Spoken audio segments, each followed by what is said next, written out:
It's recording. Okay, I'm going to put it on pause now and then start when the meeting starts. Okay. Now you recorded the meeting last week. Did that record right? Record I file? think it did, yeah. Okay. Yeah, I saw it posted on your site. Gordon was talking so much. It's like. Wait a second. I got to pause this. Hold on. All right, now. I'm Anna Timel, the chairperson of the Cornwall Planning and Zoning Commission. We are starting our meeting at 7:01 p.m.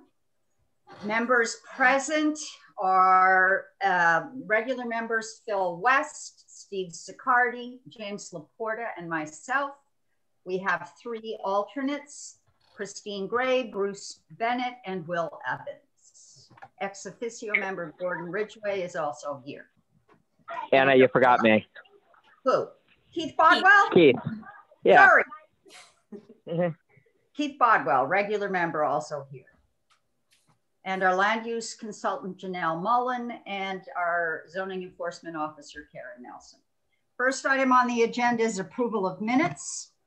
I don't think we received any minutes of the workshop meeting yet, Karen, is that correct? You did not, no. You did receive minutes from the December 8th meeting. I would entertain a motion to accept them. So moved. Thank you. A So second? Second. Moved by Phil West, seconded by Steve Sicardi. Is there any discussion or amendments?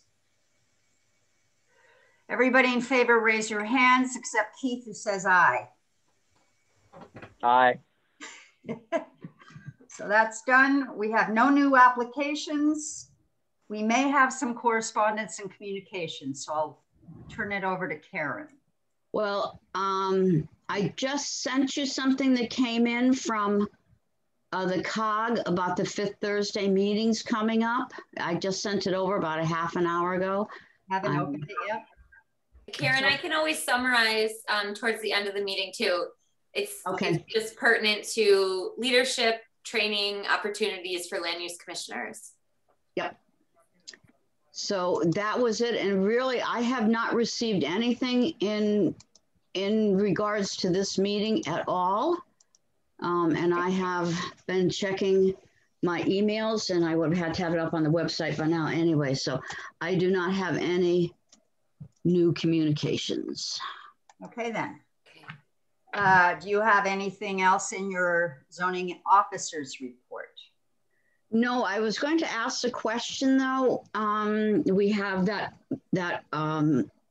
meeting that's coming up in the Zoom meeting in Middletown for the all-day meeting, which I will be attending. I know Janelle is attending. It's an all-day session put on by the Connecticut Bar Association for all land use boards. If anybody is interested in going, I'll tell you, your eyes will be glazed over by 11 o'clock. But it's a meeting about land use law. Correct. So it's case law. Yeah, I will also attend. I think that the rest of us can summarize for the rest of you, what we've learned that we think is important. Right, Janelle? Correct, yeah. I'll be there. I'll take good notes, I promise. This is my 5th one, and the book that comes with it is that thick in my office. Yeah, I know. So you're really convincing everyone to go ahead and sign up. Thank you. Like I said, your eyes will be glazed over. Usually by 2, you don't have cookies, you're done. So, if anybody wants to go, please send that request to me and I will put it through, because that's what I have money in the budget to pay for that. You as commission members are not supposed to be paying for that out of your pocket. Okay, then register me, please. Okay. Okay. Is that a Zoom meeting? Yeah, it's online all day. Wow. Yay. It's a like from 9 to 3. A weekend day. It's Saturday, March 6th. Okay. Other business proper to come before the commission. Is there any? I really don't have anything. You're going to notice that I don't give you a lot of time to think. You have to answer quickly. We're going to move along. If I forget, I'll bring it back later. Okay, that's fine, Karen. I'll give you a chance. We are going to move on to the planning portion of the meeting to review the most recent version of our home business amendment, and I am personally feeling that we're getting very close to a happy ending here.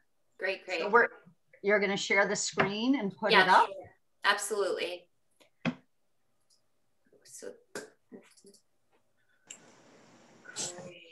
So this is the latest version adopted after our last discussion. Let's just have you review the changes that you made from the previous one based on our last discussion, just to remind everybody. Sure. So I included, within intent and purpose, just included a sentence or two that mentions that Cornwall's open to home businesses, a little more friendlier introduction.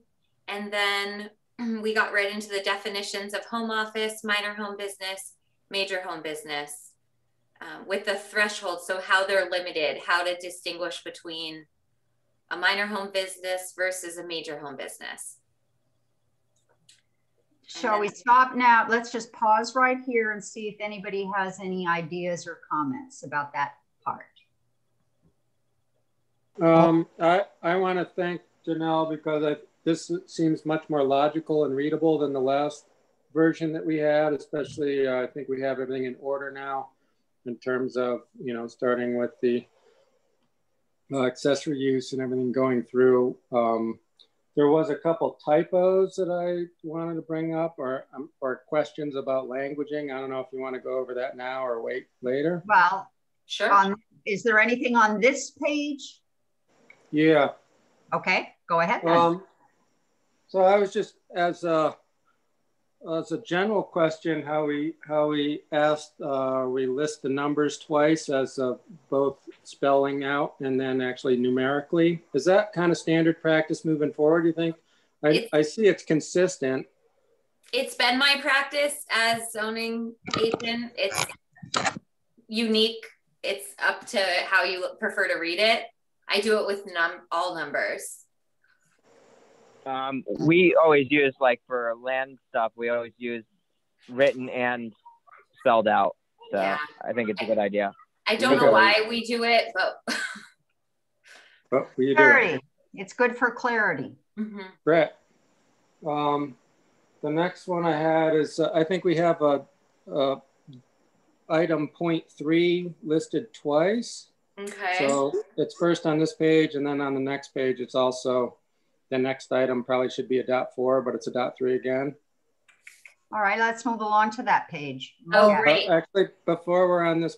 Okay, sorry. And then personally, just on this, on the chart on the bottom, you have type. In the first one, no permit. I think I would capitalize the P because the other ones are capitalized for permit. Wow. And then by right, I'd probably put that in parentheses instead of quotes. Yeah. That's the point. That's the part I was going to bring up. Well, both quotes and parentheses is what I was going to say. Well, I was just going to say, do we even need it? Just say no permit. No permit. Sure. Then it's consistent with the other one. Okay. No permit, zoning permit, special permit. No permit, capital P. Yep. Yeah. Yeah. I don't even think you need to buy right. Okay. That was I like the way this first page flows. I like the introduction. I think this is pretty, I think this is good. Great. Thanks for doing so much homework on your vacation there, James. Yeah. Ooh. Keeps me on my toes. He has nothing else to do. Yeah. No, but I do see the 0.3 is repeated. So I've just made that editorial change here. Right. Yeah. That's all I have on this page. Are you sharing the PDF version or the, yeah, you are. I am sharing the PDF version, yes. Okay, just checking.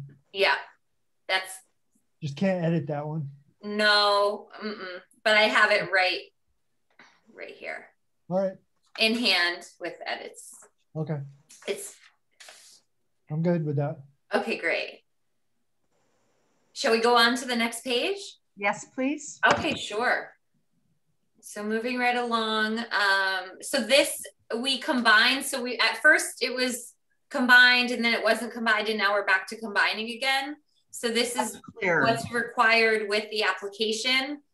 Each bullet point is for both a minor home business and a major home business. So each of these following items are required to supplement the application. Yeah, I like this better. Okay, great. I do too. I had some other, let's see. Is there anything I missed with narrative? I wanted to mention, while James is remembering what he had a comment on, the current point 3 now to be point 4B. Correct. The home business shall not be comprised of more than 50% of the total floor area of the dwelling. If the home business is located within an accessory structure, I want you to say within a previously existing accessory structure, because we don't want people to apply to build an accessory structure that is twice the size of their home so that they can put a home business in it. What if they're building an accessory structure for the purpose of hosting a home business within it?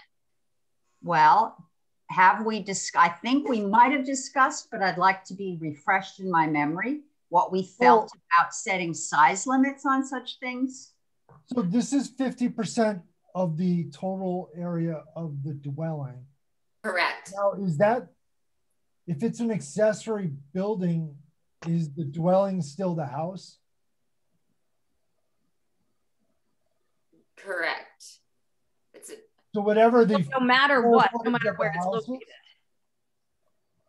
Okay, because she makes it sound like the entire accessory dwelling can be occupied by the business, regardless of how big it is. Yeah, but is the accessory building a dwelling also? Because a dwelling implies habitation, doesn't it? It's not implied that the accessory structure is a dwelling. It could be a shed, a barn, a chicken coop, right? A second house. Total floor. That's already there. So that means the second building, the only part of the second building that they build, they can only use, it can't use any more than for the home business. If you have a 1,000 square foot house, let's make it small just for example, 1,000 square foot house, if you build an accessory building, you can only use 500 square feet for a home-based business. You're suggesting that we incorporate it that way. I think it reads that, doesn't it? That's no. But is that prejudice I don't think so. towards people who have small houses? Small houses, I don't think that's right. We don't want that. I mean, isn't that what it says there though? No. No, okay. It does not. That's why I wanted to add some clarifying language. Great. I think we should be clear about our intent. People have a lot of accessory structures.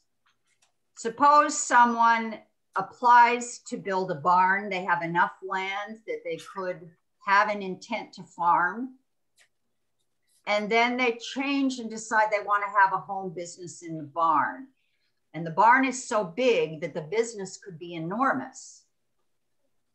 So that things are out of proportion for a residential area. I'm just trying to figure out. Oh, yeah, I see where I read it wrong. So what we're saying, of the house, they can only use 50%. Correct. Of the accessory dwelling, it can't be any bigger than the house. No. Then what's the home-based business shall not occupy more than the total square footage of the accessory more than the total square footage of the accessory structure. So it can't go outside the building. Right, but it can occupy the entire. Got it. Okay. Correct. Anna, I think you've got a good point that somebody could build a huge building if they have the land to be able to do it and fill that with a huge manufacturing company if they wanted to. Well, yeah, they could try, but all of the other safeguards that we have put in would probably stop that through the zoning permit process. But I guess we shouldn't stop people if they have space on their land from building structures that they think they need. but we have to have some sense of proportion. I think that's there are people that build houses that that don't have a sense of proportion anyway. So to bring everyone back into the context, so this excerpt is intended to be inserted to the existing body of regulations because of the manner in which we're redoing the regulations, which is in this piece by piece manner at the moment. So that said, currently within the existing regulations and definitions on page 80, accessory use or structure is defined as a use or structure which is subordinate to and is used for purposes customarily incidental to those of the principal use or structure on a lot. Okay. So that's the existing framework that. So they could only build a barn if they intended to be a farmer. Because we have a right to farm, you know, we can't. I would look, that's a tricky example because of the agricultural regulations. Right, no, I'm just, Well, what if you have 20 antique cars that you want to store? So you build a storage structure for 20 antique cars and you have lifts in there. Would the zoning permit not be issued because it's just a store? If it's a storage building for cars, is there anything in the zoning regulations that would stop the construction of some sort of a storage building that could? No, you're right. No, it's still part of a residential use. Well, it sounds like where the murkiness lies might be not within size per se, whether it's accessory to the resident, or rather this is a question for the commission, whether accessory needs to be subordinate to the size of the residential dwelling or accessory needs to be subordinate as a use to the primary use. Good point. That's a good point. So that sounds where the murkiness is coming from. Certainly in use. Use. Okay. Yeah. So because I think also I mean, what a realistic example of what happened, which I think we would not want to prevent, is recently a artistic couple built a studio that was bigger than their house, and they don't have any employees, they don't have any retail, but they just do big art, and it's, you know, it's part of the landscape. It doesn't look out of place, but I wouldn't want to make them have to build a bigger house than they need, or not be able to put the studio that they need either. Yeah. Okay. I appreciate all this discussion. I think I'm ready to withdraw my initial idea about setting a limit there, but maybe we need to somewhere incorporate a definition of, just to remind folks, since obviously I needed reminding, what an accessory structure is. I know that the rest of the regulations will have a definition section, but maybe we could somehow fit that in here. Does anybody think that's a good idea? No. Okay, I'll forget about it. No, I don't think it goes in here. All right.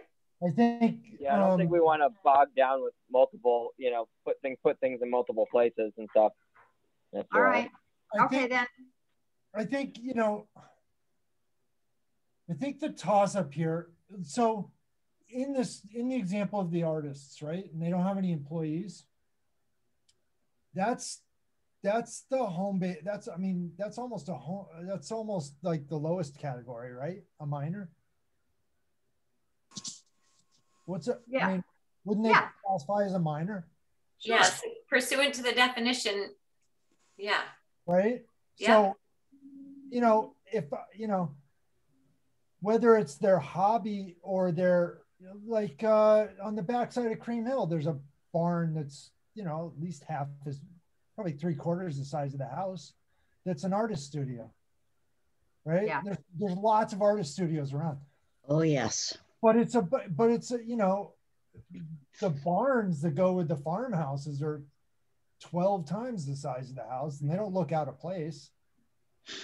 You know, I guess as long as they meet the setbacks, and you know, all the other zoning permits that go with it, there's nothing to say that they just can't, you know, they can't build. If they're going to have a bunch of customers coming and going, then yeah, we should think about that, right? And that's why that's all part of, yeah. That's why we have the zoning permit process versus a home. Yeah, I think I'm going to just drop my end of this discussion and say I'm satisfied that we have enough protections already. Okay, so do I remember right that C is where we had the major hiccups last time? At the last meeting?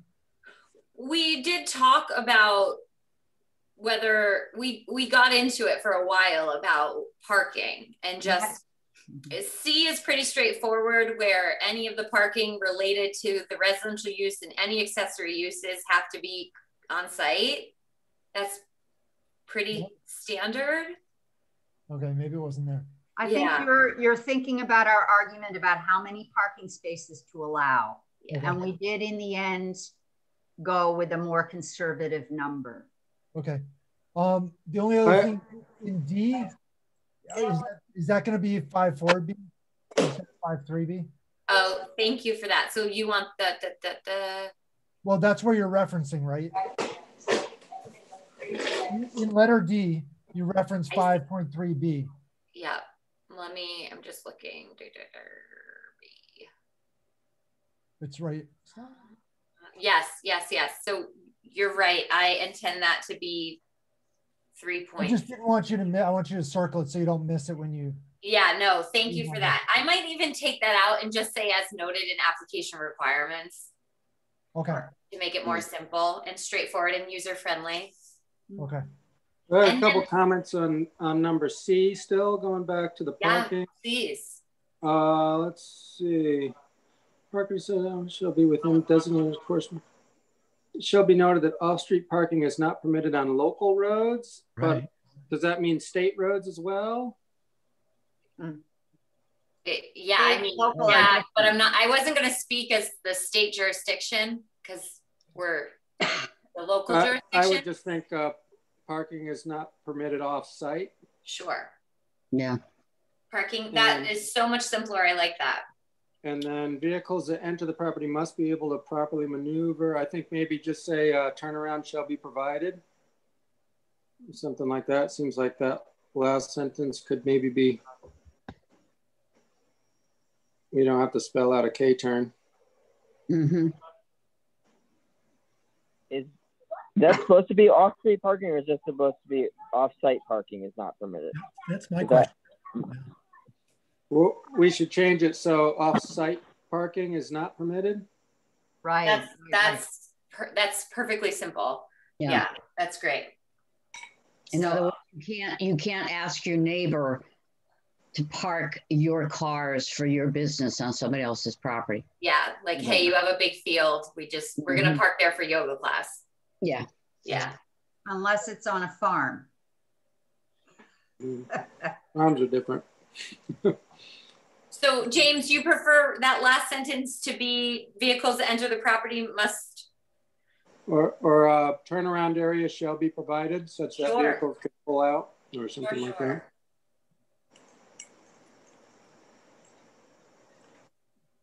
Great.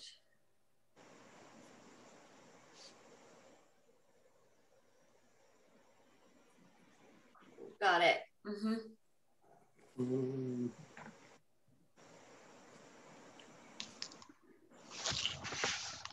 Anybody else on this page?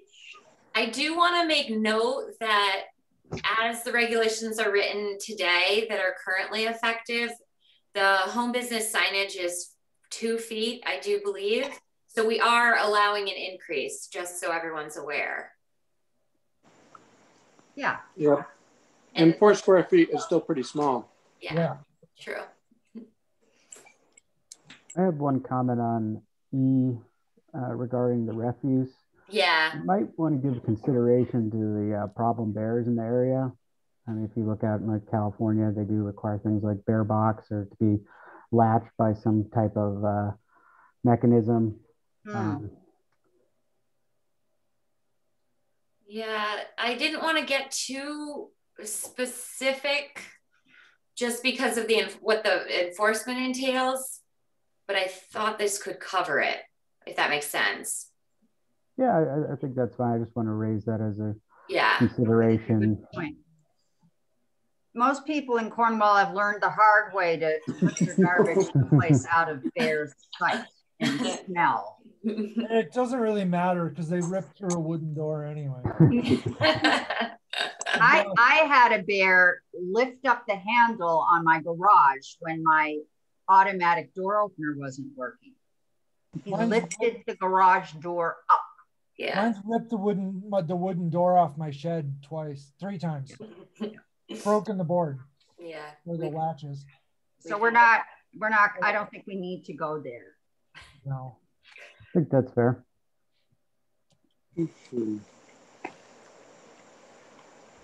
Great. Are we ready for the next page? Sounds like it. Go ahead. Yep. Oh. You know, one thing I do want to note, just so everyone knows what we're proposing and walking into when we do go to public hearing, E on this side, I do know we talked about it before, but just wanted to revisit quickly that under this E, more than one home business is authorized, and that will be measured in a cumulative way for the zoning agent to discern. Okay. Yeah, I think we discussed that pretty extensively last time. Perfect. Just wanted to. It depends on the size of the property and the nature of the neighborhood. So it's individual. Okay, great. So then this is the final page.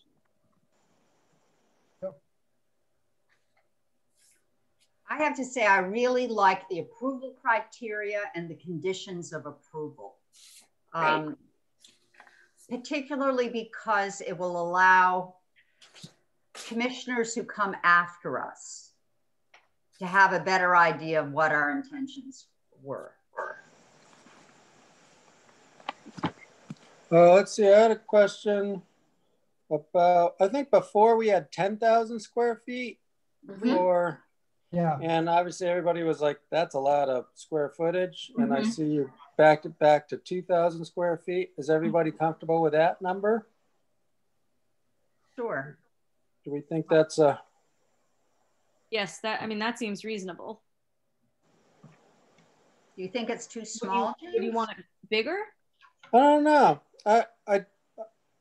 I just had to do a little math to see, okay, how big is 2,000 square feet, you know?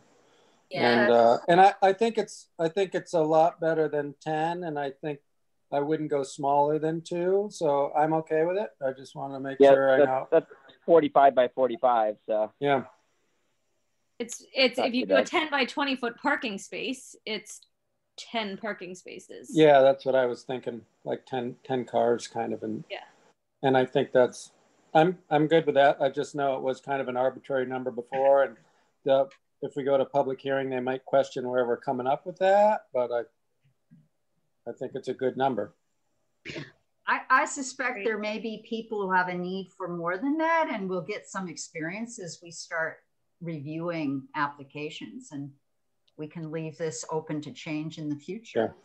Well, and we might argue that some of those businesses that are bigger should be in the commercial area. Correct. Correct. Yeah. Yeah. We need to get around to doing something about the size of those. I agree. In the future.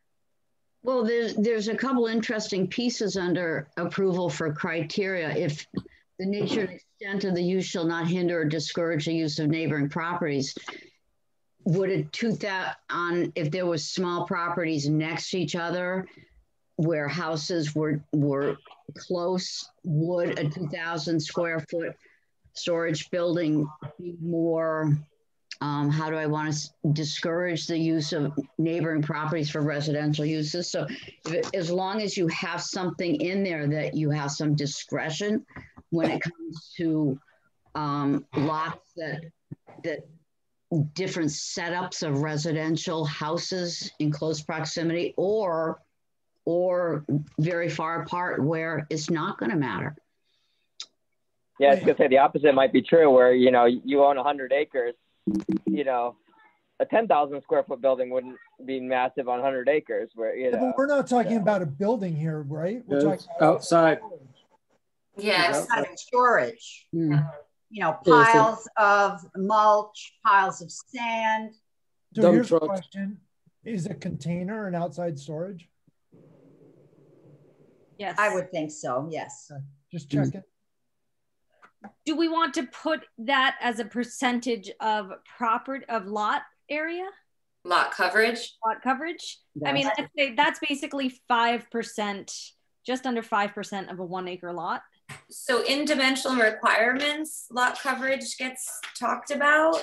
I wouldn't make an inconsistency out in the zone just for a specific use, if that makes sense. Well, no, she's not changing lot coverage. She's suggesting that. I'm saying 2,000 square feet or 5% of the total lot area, which so if you have it, yeah, a 10 acre lot would let you have a storage area. How big? 2,000.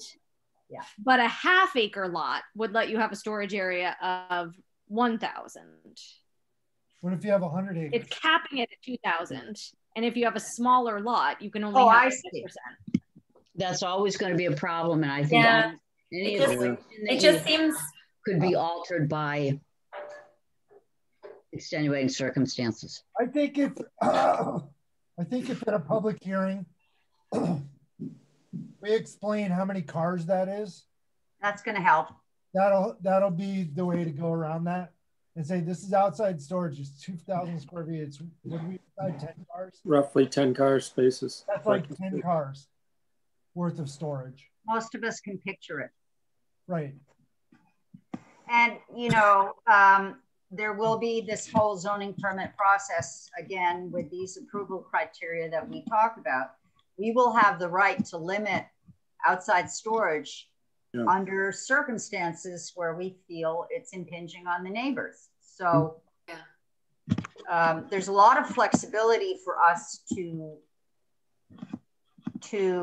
give the zoning permit with conditions here, which I think is very appropriate. Well, it's a special permit that would have conditions. Right. Yeah. Just to clarify. I really like how it was spelled out for the general public to kind of see that it makes it clear how this is read and your approval criteria and how we have some discretion. So I think that was well done. I had another quick point on number B. It shall be noted that goods accessory to a home business use that are not produced on site shall be permissible. Why? Well, I just wonder why say it. Yeah. Why say that? Because in the first sentence, it's kind of already stated by saying the majority of goods sold shall be produced. Maybe we want to bold majority or something like that rather than just my thought. I don't know what everybody else thinks. No, thank you for bringing that up. I just remember we had a discussion last time about like, what about the masseuse that mostly does massage and then wants to sell just like a few things that she doesn't produce on site. So I left that in bold just so we revisited this as a group. I do like your suggestion of just, making majority bold. And then again, if it comes down to it, because it involves retail and because it's a major home business, that's something that the commission can discover. Yeah. Okay, great. I had a question jumping back to H at the top there. Sure. How are we going to define no excessive noise, vibration, smoke? It's very undefined. It's very, whose opinion is excessive? Yeah, so that was based on a lot of discussions. It was actually intended to not be so defined, because should it come to Karen's attention as a complaint in the neighborhood, that's where then, as CEO, her discretion comes into play of what's excessive. And then that's where parameters and it can be defined by putting it in with whether it's a decibel reader or a certain amount of smoke. When you get that into your regulations, that can get really, really tricky to monitor and enforce. So this is excessive in the mind of a neighbor that would be complaining. Makes sense to me. I've seen some towns try to get detailed into their regulations, how many decibels, how many lumens of outdoor lighting. You know, it's like trying to say you're limited to have 1,000 people shouting at the top of their lungs. Yeah. Yeah. It's not practical. No, it's true. I had a regulation I had to enforce of lumens, and in order to enforce lumens, I would need to get under a sheet with the lighting and have a reader, and it just, that's not a workable situation. So I kept it vague, not for the purposes of not creating guidance, but truly, if a neighbor were to come to Karen and say it's excessive, it would be up to her to say, define excessive. What is excessive? And then to make the judgment call from there, assuming, and that's where ZEOs are given the authority to have some discretion. Janelle, would you be willing to put that in there and say the ZEO is granted the authority to determine what is considered excessive, just so that nobody comes back and is like, in my opinion. Yeah, exactly. Well, yeah, give the ZEO the express authority there so that it's clear who is determining excessive. Well, the zoning enforcement officer, Christine, is the one that determines if it's a violation. And I was just going to say your narrative in terms of no excessive noise, vibrations, smoke, dust, odors.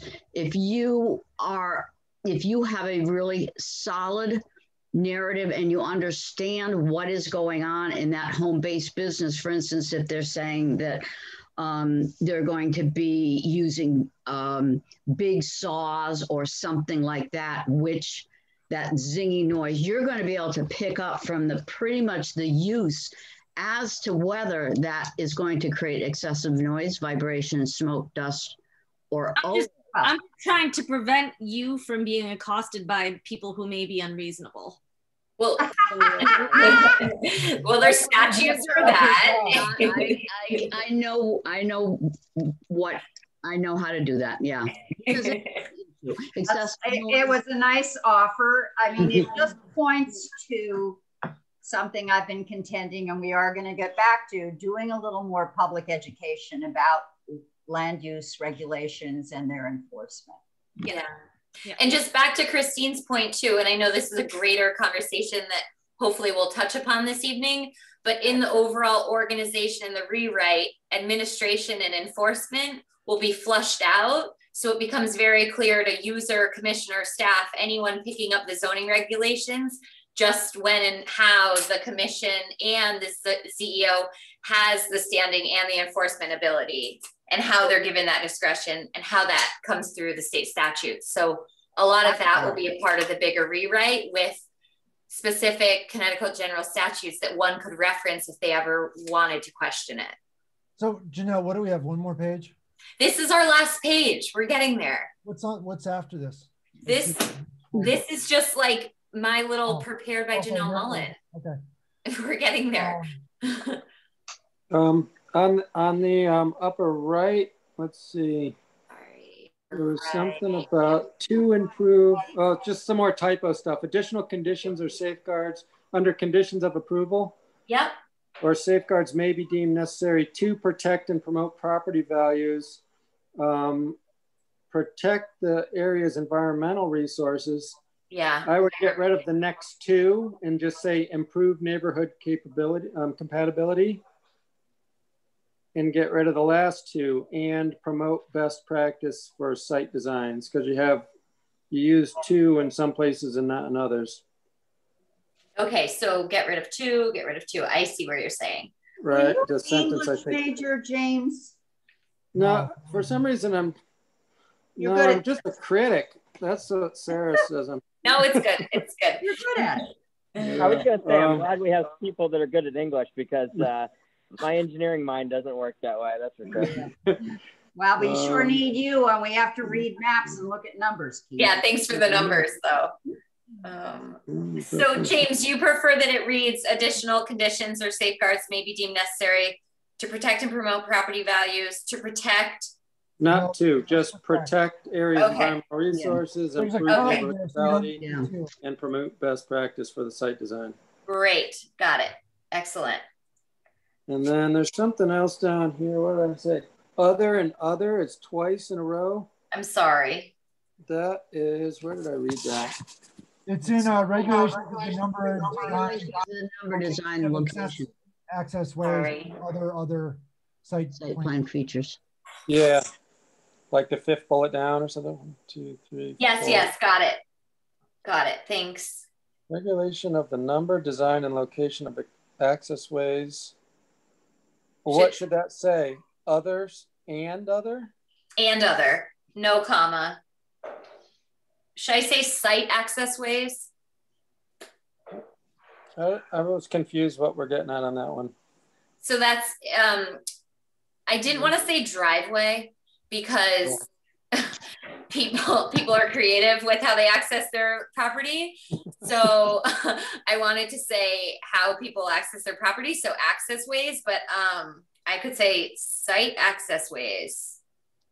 Yeah, and you don't need to say or just other site access plan. or something. Yes, I like Just site access. Yeah. Location of site access. Yeah, let's just be simple and say site access and other site plan features. Okay. Number, type.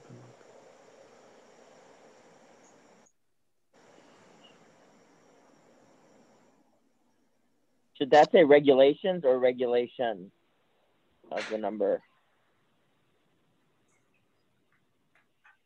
And just so you know, that's as far as I got with my editorial. I didn't go further. You're right. The S is not required. Yeah, correct. Thank you. Nice language catch. Yeah. Well, is the next one the same or not? Requirement? Oh, regulation of number, type, and location of Well, sign. requirements for testing and or monitoring. So in that case. All right. Yep. Yeah. No, I think I think you're talking about the S and the regulations of number, type, and location of signage and parking. The next bullet down before requirements. The one above number and type. No, that's. So in my understanding, you wish to do away. So it's regulation of number, type, and location of signage and parking. And then it reads requirements for testing and or monitoring. Yeah. Is that okay? Yeah, so both of the regulations should be regulation, not regulation. You got it, Keith. Great.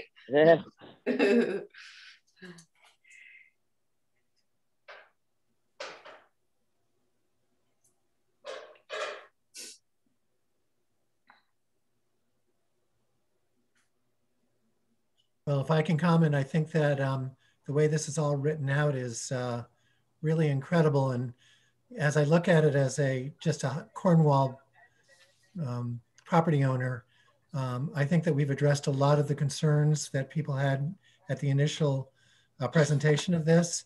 And I think that this ending, where we really do have control over major home businesses, should make people really relax about this whole new alteration to the zoning. I think it's really, really good. Okay. We do need to be able to set up some kind of a sales tool, though, I guess, before the public meeting. I don't know how that is done, or I think people need to understand.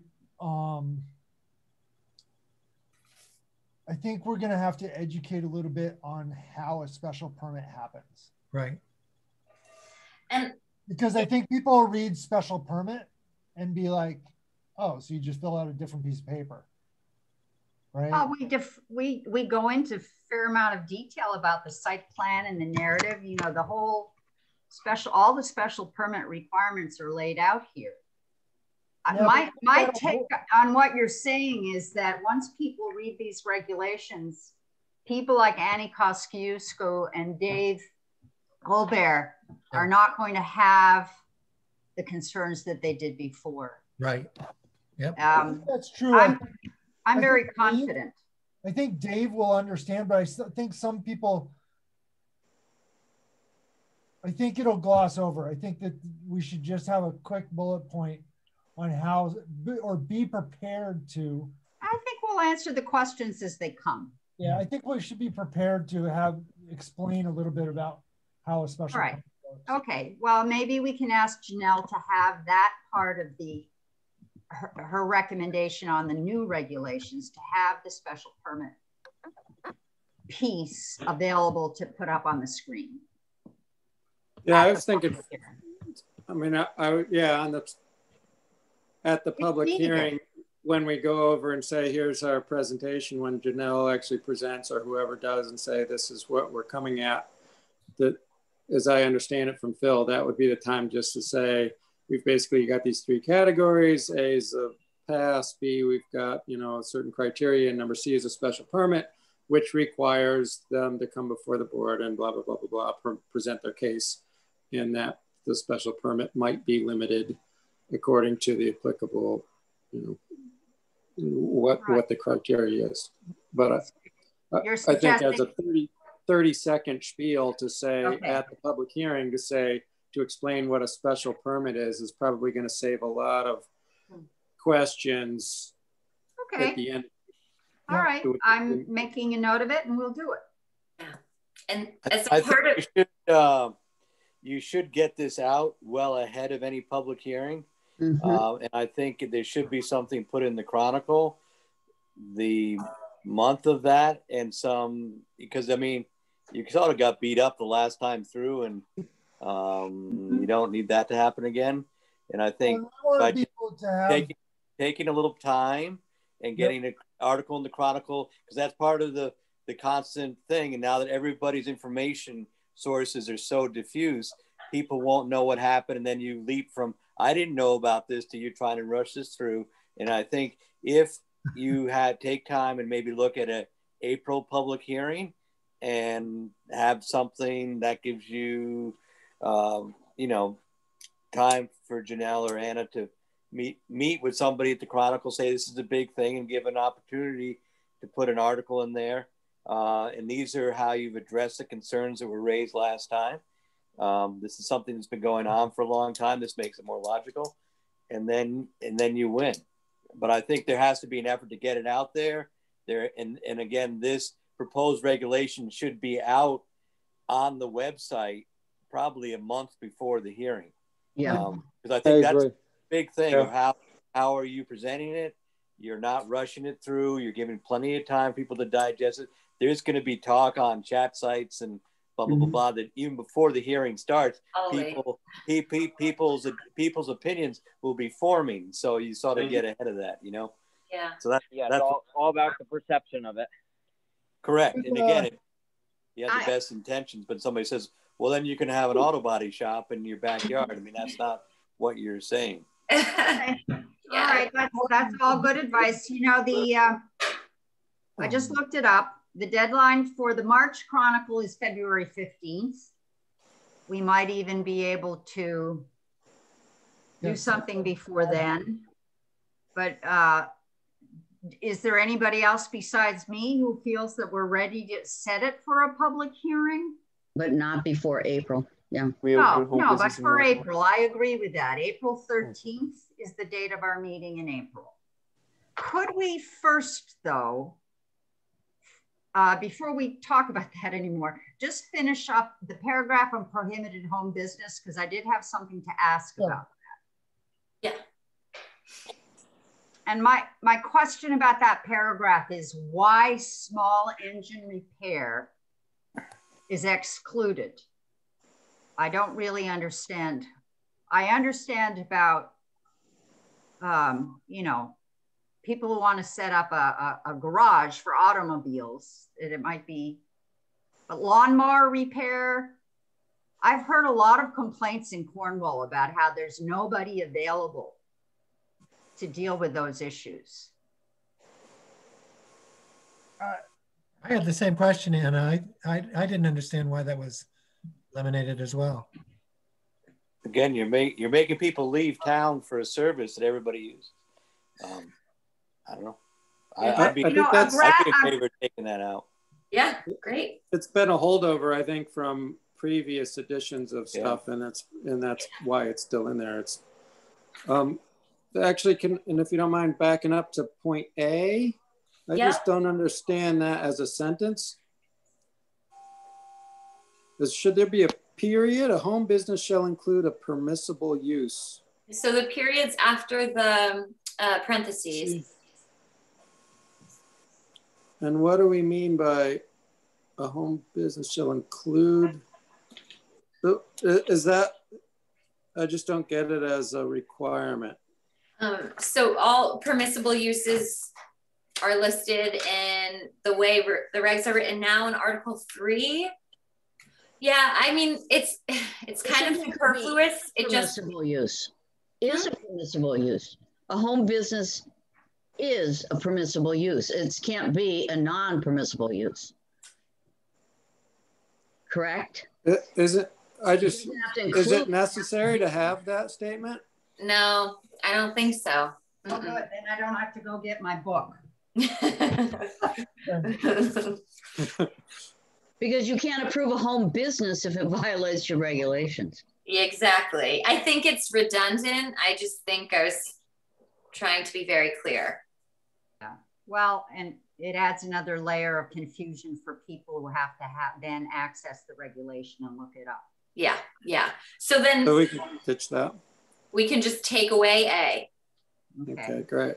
So then now this is just going to be prohibited home businesses. It's just going to be A, and we are taking out small engine repair.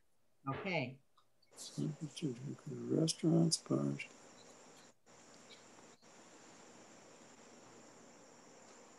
Is there any?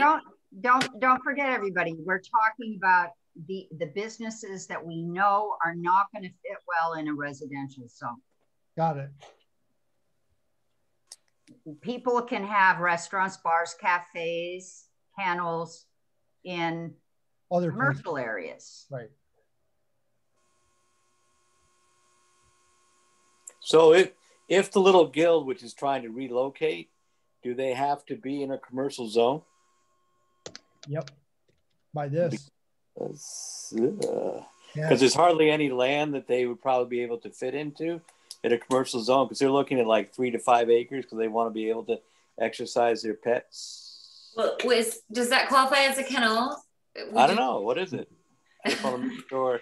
I want to make sure that there's a place for them in the town. Yeah, it's important. Because that was a big fuss when they relocated services too.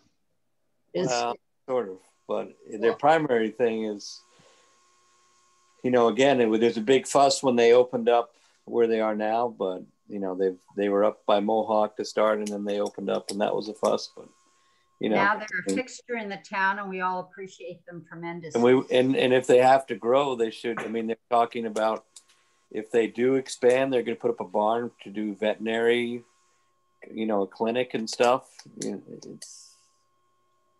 Let's take that out too. Mm-hmm.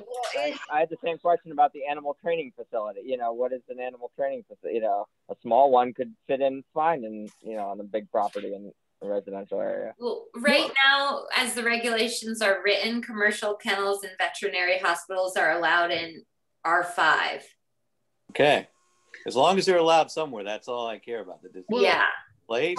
But again, if they wanted to buy, say, the old cookie factory on Route 7, and that's like, I don't think that's R5, could they do it? I guess would it be a home-based business? Because aren't home-based businesses accessory to home? Yeah, they wouldn't have a house. They wouldn't have a house, so if they're just doing it as a... And they're they're non-profit. Does that matter?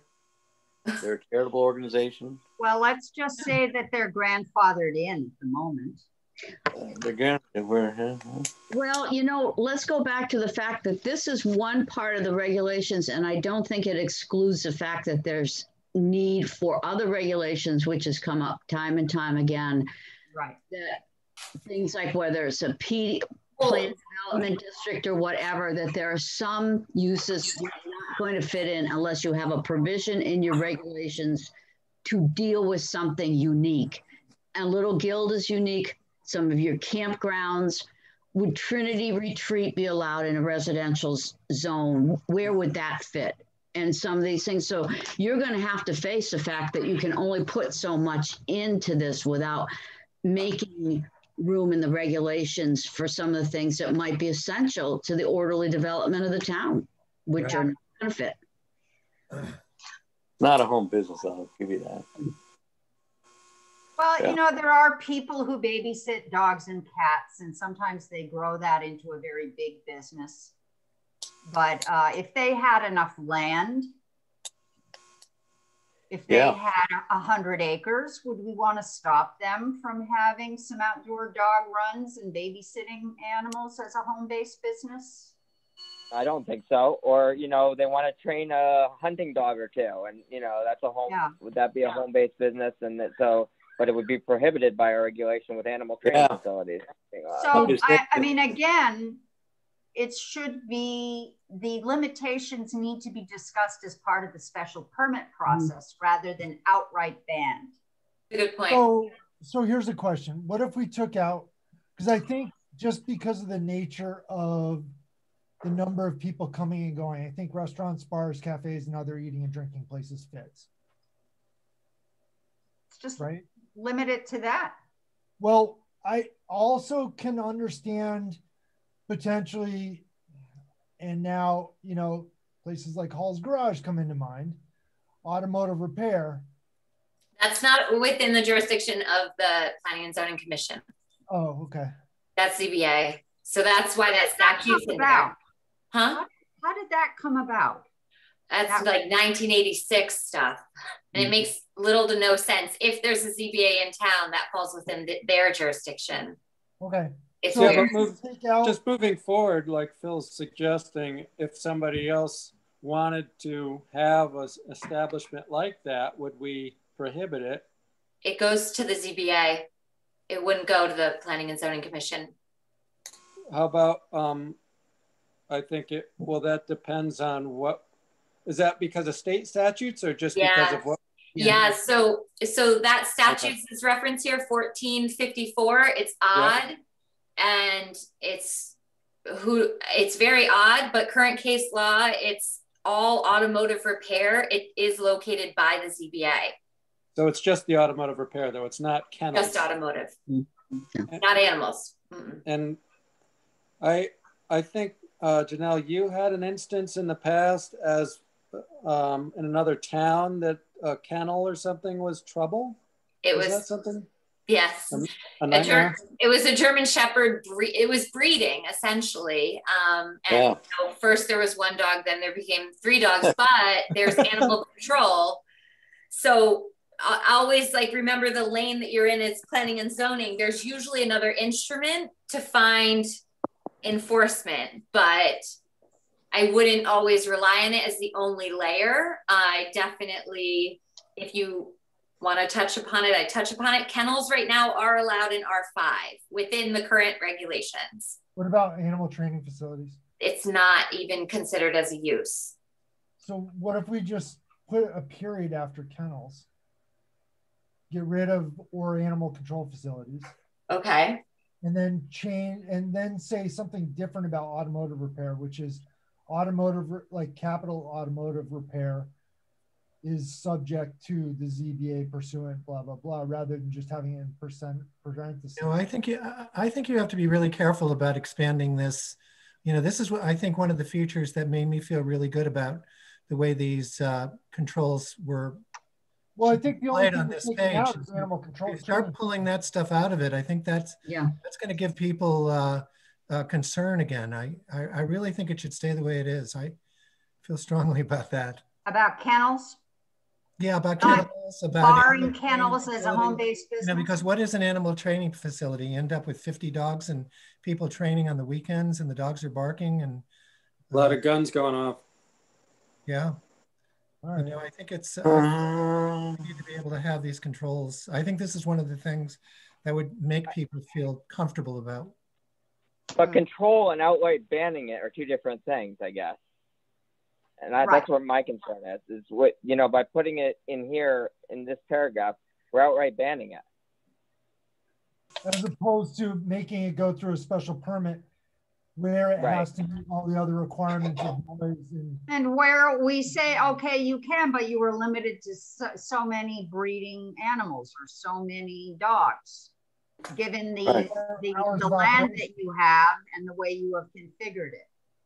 Or hours of operation and everything. Is there a scenario that we can envision where a kennel or training facility does not have to go through the special permit process?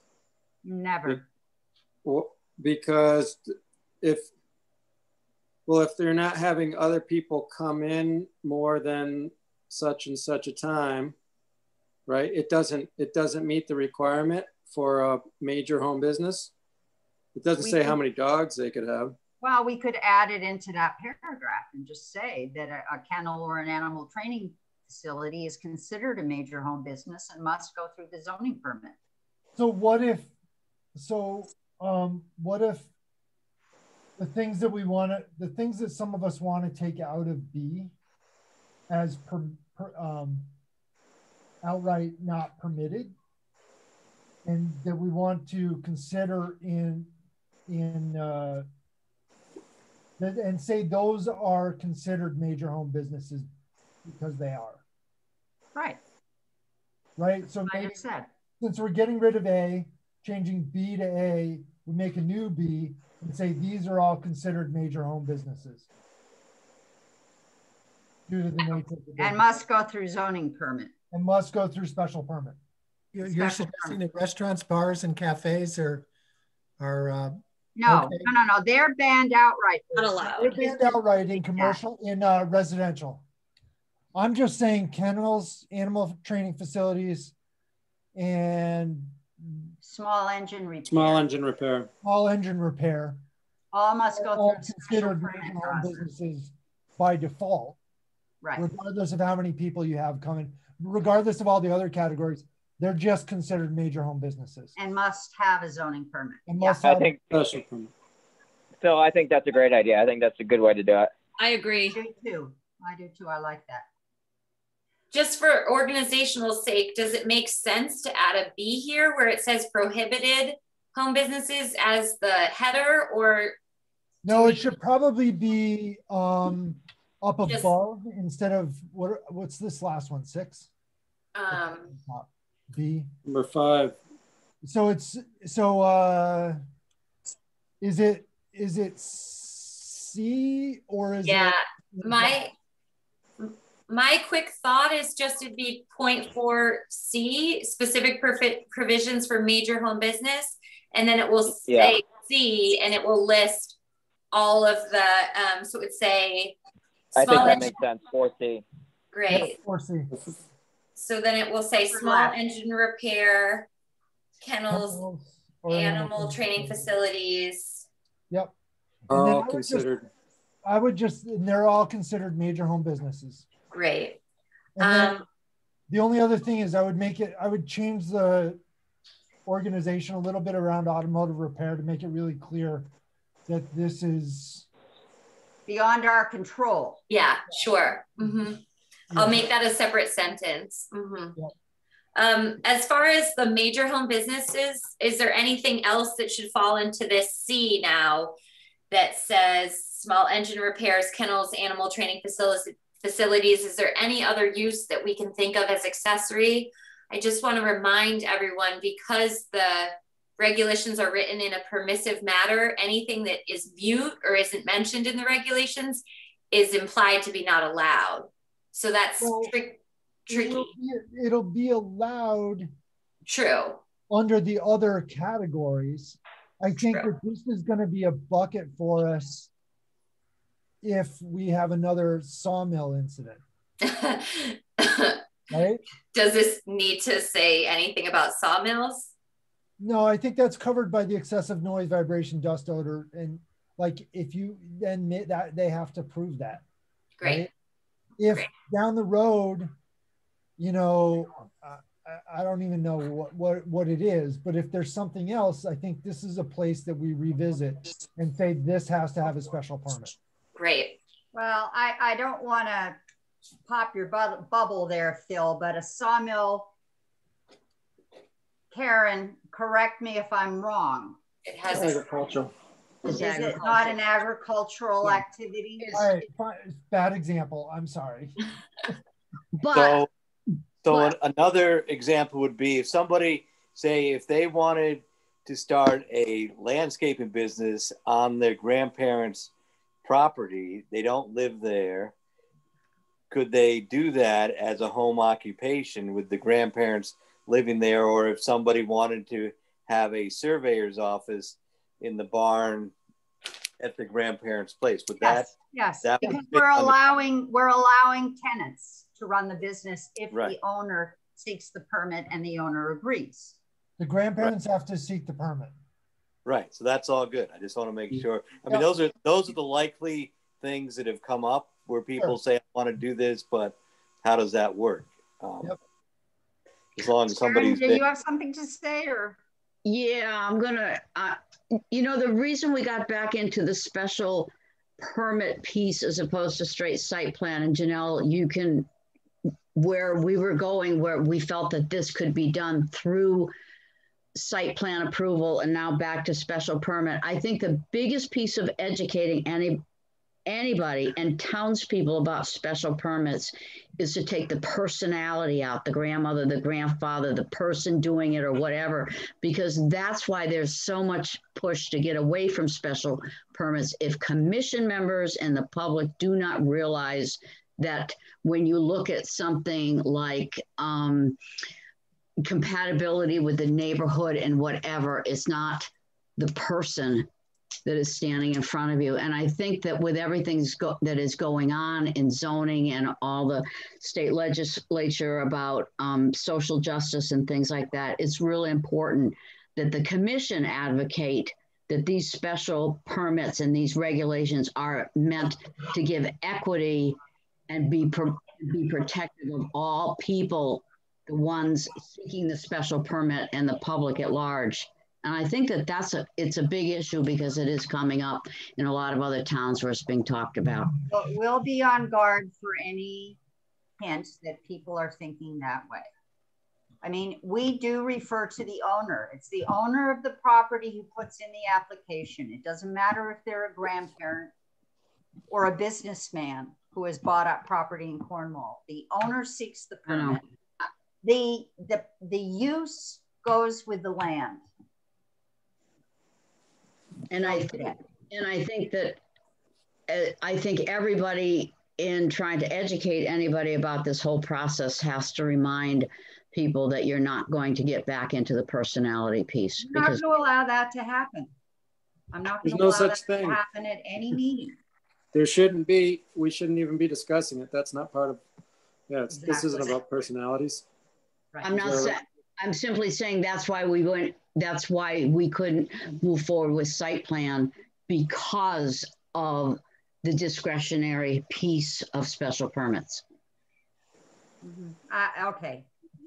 I would like to move to a vote to set it to public hearing, but I was thinking perhaps we could, what would you guys say about first asking for public comments? If there's anybody who's been listening to this who has something to say relevant to this discussion from the public.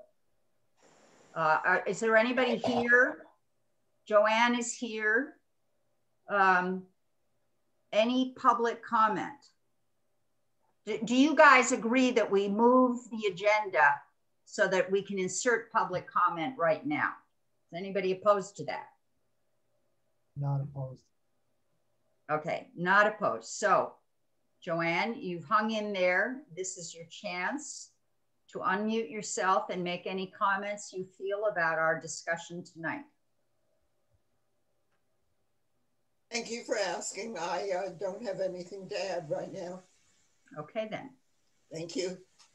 Then I would entertain a motion to set the home business regulation for a public hearing at our regularly scheduled meeting on April 13th.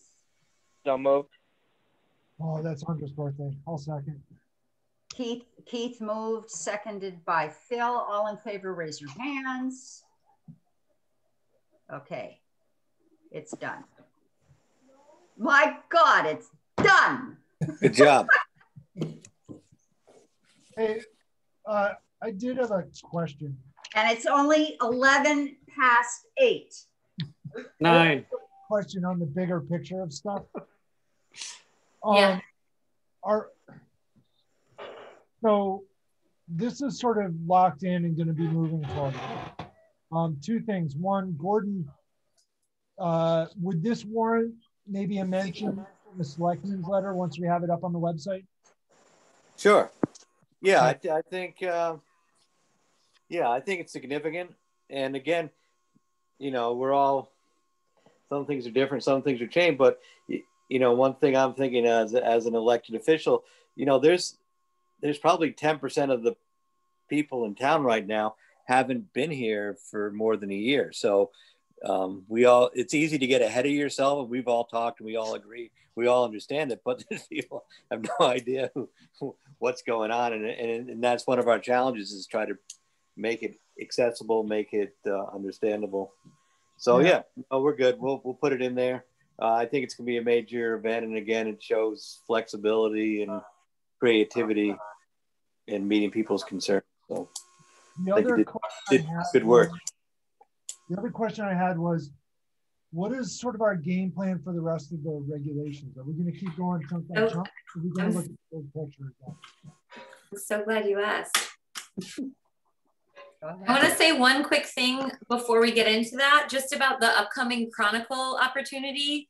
I really think it might be important to also mention that other towns have this sort of scaled home business approach. So there's the major, the minor, it's across. I can point to many examples. I know just in the region, I think like maybe there's 9 to 12 I was looking at when I was writing these regulations. So Kent, Litchfield, Roxbury, I think Salisbury off the top of my head, they all have this kind of staggered by degree of intensity approach to home businesses. And I can pull more information on that. But to Phil's greater discussion, I definitely want to revisit. Let me just interject. If I could just interject before you move on, that one of the POCD criteria or strategies that we had under amend home business regulations was to follow the guideline that the Northwest Hills COG came out with a year or more ago for home business regulations. And one of their criteria was exactly this hierarchical approach. So, you know, we can talk about that too. We have received guidance from the Council of Governments, and other towns have received the same guidance and they have responded. So I'll squeeze that into an article that I'll try to get Paul DeAngelis to accept. Yeah, I think Anna too, if you look at it, you can actually put, I think it'd be better if you put yours in the April Chronicle, because that's going to come out April Fool's Day. And it will be 2 weeks ahead of your hearing. And that, because I'm sure they've already figured out what's in the March Chronicle. Okay. So if you just say, hey, Paul, who's going to cover it? And that will give you more room. And it might be more polished by then too. And yeah. Would you guys, and I will forward what I intend, my first draft, I'll be happy to forward you all for your 2 cents worth in, to put in, because we do a lot better when we're all working together like this. We'll figure out where all the commas go. Yes. I had another quick comment about the public hearing process and more of questions as well. I know, Karen, you probably would know this stuff much better than many of us. When we have a public hearing, well, one thing for Anna, I was thinking, often you've been running this show, which has been doing great. We don't want to have any preconceived notion that we've got agenda. In other words, at the end of the public hearing, we don't want to have a script already presented of the reasons why we're accepting or denying a specific application, because a public hearing, we're supposed to still be gathering information, and then obviously that could change our mind, right? So when we go into a public hearing and we're going to vote on it at the end, or if we're not going to vote on it, we're basically, it's like we're on trial. Is that correct, Karen? I think you had mentioned that a long time ago, that some public hearings have been thrown out of court situations because the chairperson already had a pre-written letter of why we're accepting this presentation. Well, it's not unusual to have motions written so that motions are done properly. And it's oftentimes you'll see someone where there's discussion after meeting, and then staff is directed to write motions either for, you usually write a motion for approval and for denial. You have both, depending which way it's going to go. But the reason oftentimes that motions are pre-written is so that the language is put in, so that when that motion is approved and you've forgotten to add the pertinent information about the finding that something is consistent with the plan of conservation development is to a specific site plan, and that's not put in, then it becomes more difficult to kind of defend if you look like you haven't really, you've done a sloppy job in your right. Well, I get the point you're trying to make, James, but when I pre-write those and I ask for a motion, obviously, depending on the discussion that night, I may be asking for a motion to approve an amended version of these home business regulations that already incorporates the public commentary. But the underlying reasons for wanting the regulation in the first place remain the same, which is that we were asked to do it. Yeah, I think in this case it's a poor example that I'm bringing that up tonight, because obviously for this regulation, we're the presenters. We're the ones going to the petition of the commission. Yeah, so we are obviously have ideas of why this is important and why we're doing it. If it's a different reg that's coming, or a special permit that we don't have a vested interest in, that's where we have to be careful. Oh, sure. The other small point I just want to bring up is I think in the past, especially when we have a public hearing, everybody's a little more concerned about how we're handling the public arena, but to caution us that we don't want to close the public hearing too soon without us being able to have our own dialogue after the public comment period, so that we're not locked out of a discussion amongst ourselves.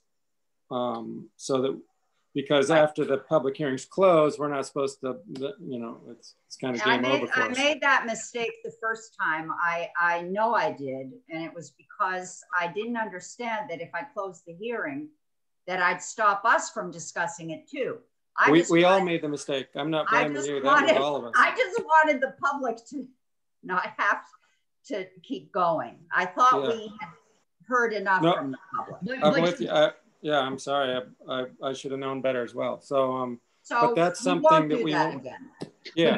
But you technically can't discuss the application amongst yourself in the public hearing. You can't start showing your opinions before you close in some fashion. Yeah. Don't we move to close and then have discussion about it? Correct. And that's the time that we speak, right? Arms in the way. Correct. But during the public hearing, you can also ask clarifying questions so that everyone has the same information. So the order is we move to close, but before that, I ask members, are there any questions? No, you move to close. There's a second, and then there's discussion before the vote. Okay. Yes. Is there any discussion? That's when we can discuss the... That's Robert's rules.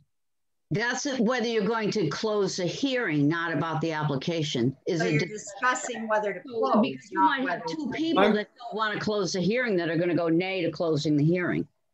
I'm sorry, we close the hearing, but before we vote on, right, we can close the public hearing and then we can have our discussion, right? Or is that not what you're saying? Vote. No, absolutely. There's several ways of doing it. It is not a bad thing to put a motion on the floor for discussion. A motion to approve for discussion. And then you open, so there's a motion to approve and then there's discussion. And if the motion for approval goes on the floor and you know that it's going to be denied because nothing has worked, then you deny the motion for approval and you work on to other things. But it's in this legal day, there's going to be probably some discussion about how you address proper protocol for showing that you are not making your decision before the closing of the public hearing, that there's not comments that would lead the public to think that that there was, that your mind is totally made up before everything has been heard and things like that. But it really is, you close the public hearing.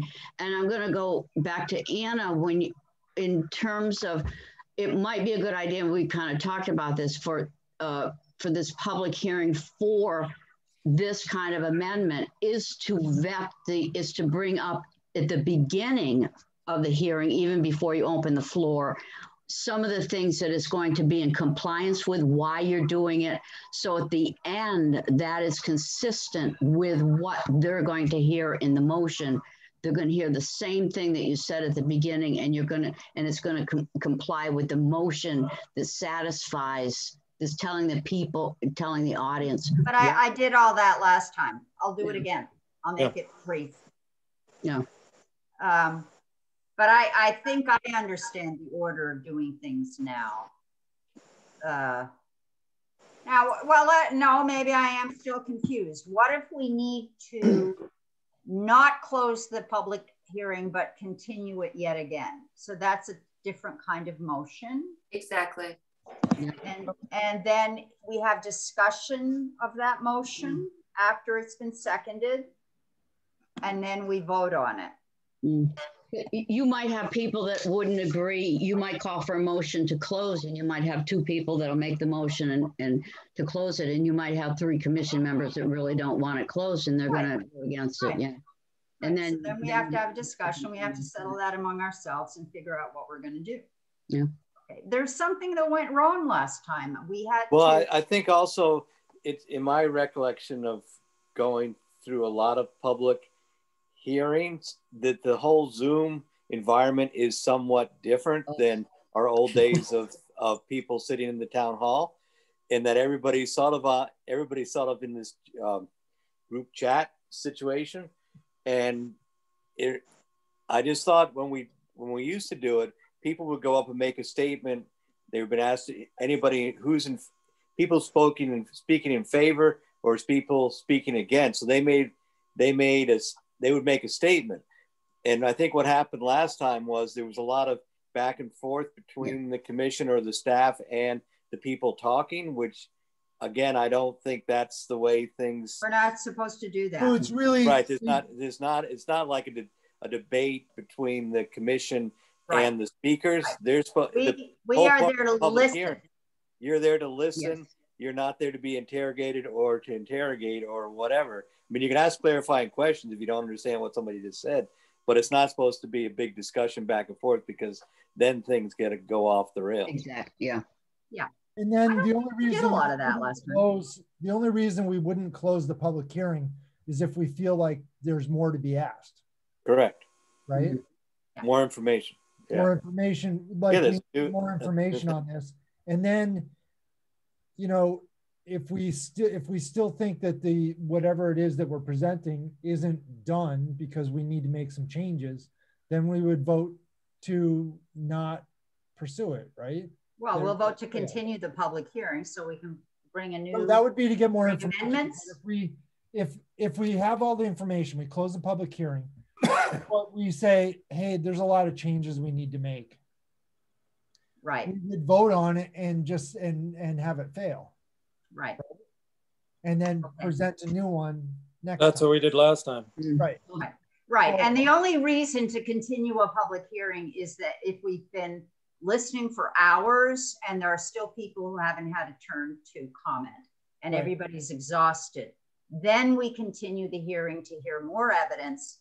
We make no other decisions that evening. Yep. Right. Well, isn't there kind of a tradition in Cornwall? When I first came to Cornwall, it was always said that in Cornwall, you never close a public hearing the first night because all the ones that really want to talk come to the second hearing. No, that's a myth. That's a myth. That doesn't exist. I'm like, oh, brother. Well, we're giving people plenty of notice this time, right? Can we circle back to the question Janelle really wants to know? Yeah, and she didn't finish what she had on her mind. Sorry. I'll review. No, I don't even remember. No, it was. I think it was my question of yes. Where are we going? What are we gonna be looking?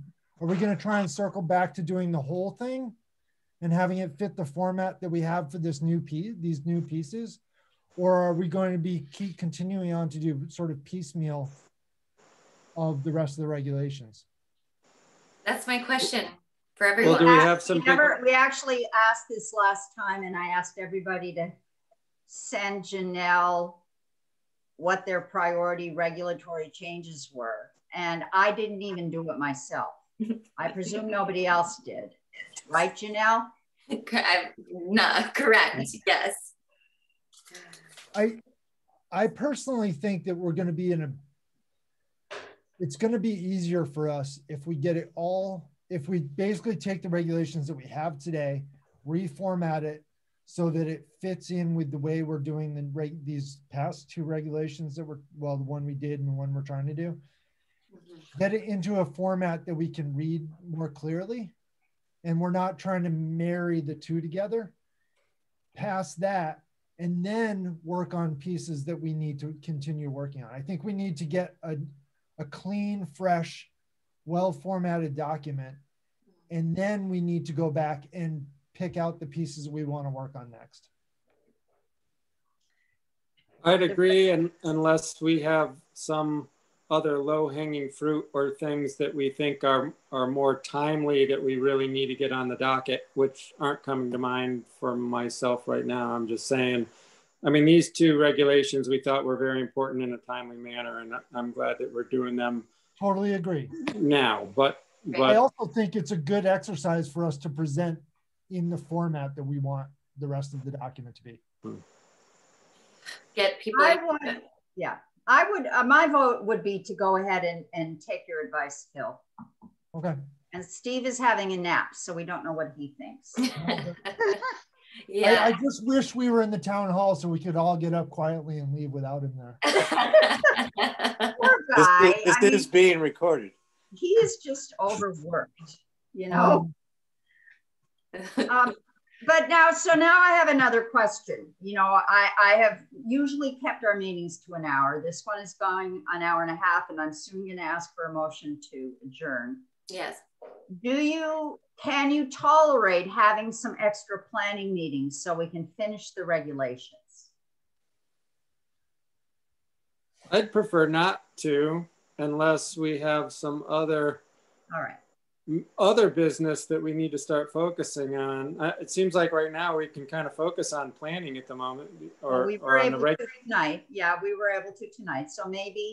Because Anna, it sounds like, given that everyone's sense is to do the comprehensive rewrite in a clean new format that will migrate everything into this new way, a lot of the work will fall on me and less so on our discussion, where it's going to be me. And what the tricky part is, I will not be working within a track changes document. I won't be working within a Word document of the regulations as they are now.